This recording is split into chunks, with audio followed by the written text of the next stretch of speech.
The Peter Principle argues that people who have success in big hierarchical organizations are promoted, and promoted, and promoted, until they reach their own level of incompetence.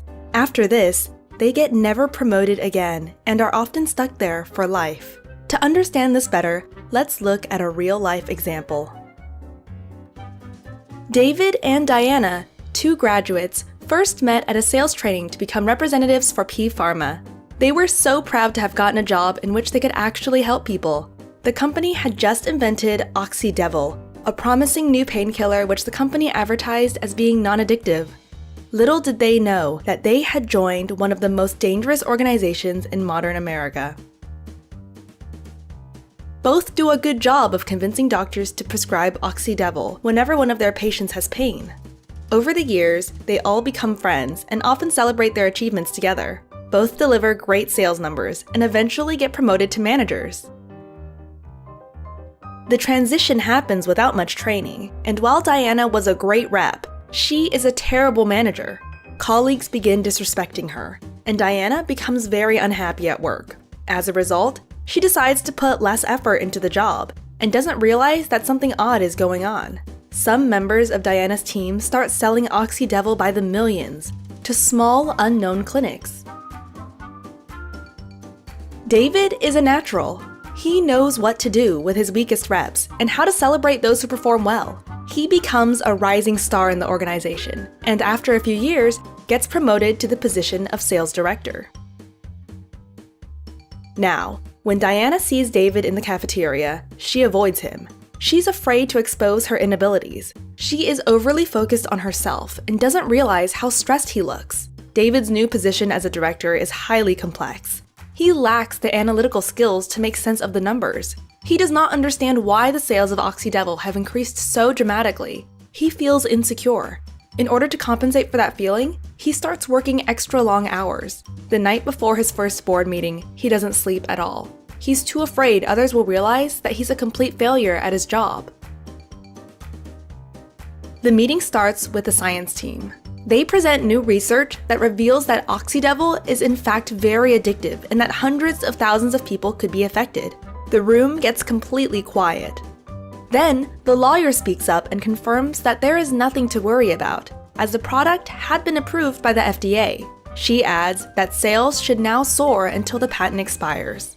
The marketing director is relieved. He can carry on running the same TV commercials. David wants to say something, but doesn't dare speak up. There is only one person who understands that some of the people in the room have reached the so-called Peter's Plateau, or their final level of incompetence. This is Richard Zucker, CEO and member of the billionaire P Pharma family. So, how does Peter's Principle work?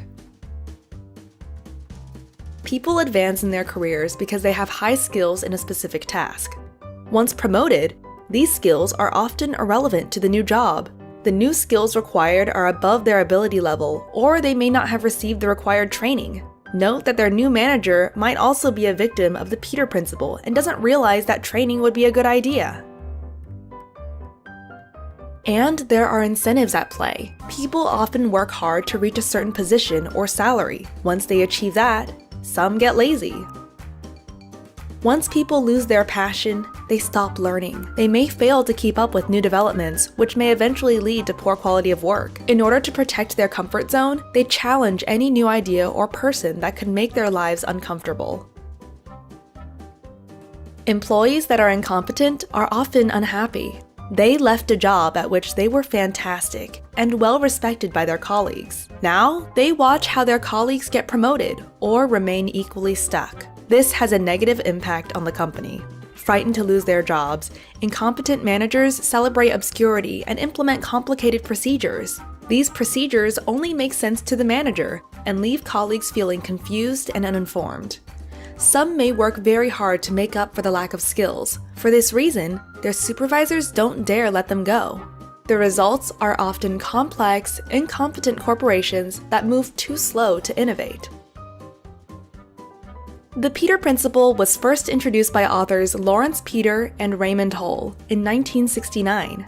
Since its introduction, it has been an often discussed topic in the area of leadership. In 2018, Professors Alan Benson, Danielle Lee, and Kelly Shu analyzed sales workers' performance and promotion practices at over 200 American businesses. Consistent with the principle, the researchers found that high-performing sales reps were more likely to be promoted up the corporate ladder, regardless of their managerial potential, which led to massive costs to the businesses.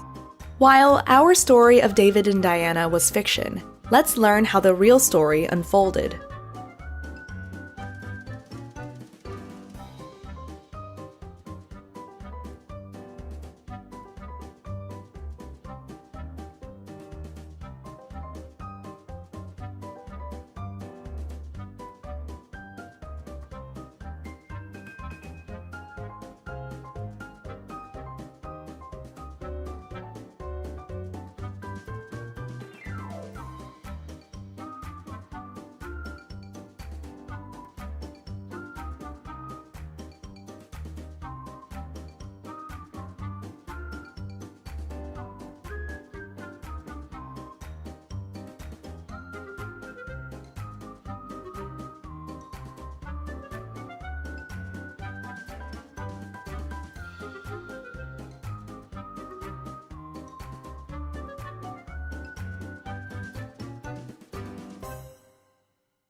If you like this video and the way we explain the subject, subscribe to our channel.